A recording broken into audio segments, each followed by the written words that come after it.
কেরালা ব্লাস্টারের সঙ্গে প্র্যাকটিস ম্যাচে 0-2 গোলে হারলেও সমর্থকদের মন জয় করল সাদা কালো প্লেয়াররা। আজ কল্যাণী স্টেডিয়ামে অনুশীলন ম্যাচ দেখতে হাজির ছিল প্রচুর সাদা কালো সমর্থকরা। আসুন দেখে নিই আজকের কিছু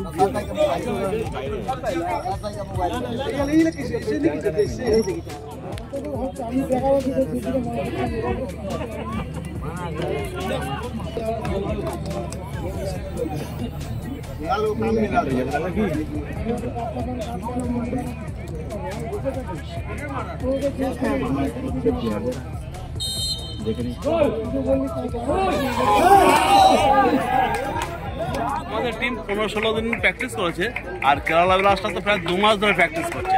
সেই হিসাবে আমরা কল্যাণীতে আমাদের টিম যেভাবে খেললো দেখলাম, খুবই ভালো খেলেছে।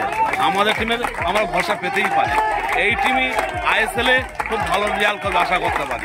এই টিম আইএসএলে ভালো রেজাল্ট করবে আশা করতে পারি। অ্যালেক্স তো ভীষণ ভালো খেললো, আমাদের 9 নম্বর ভালো খেলেছে।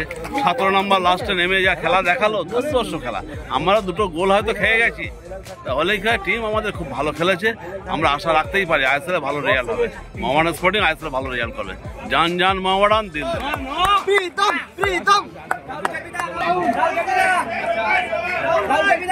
প্রীতম প্রীতম প্রীতম প্রীতম প্রীতম প্রীতম প্রীতম প্রীতম প্রীতম প্রীতম প্রীতম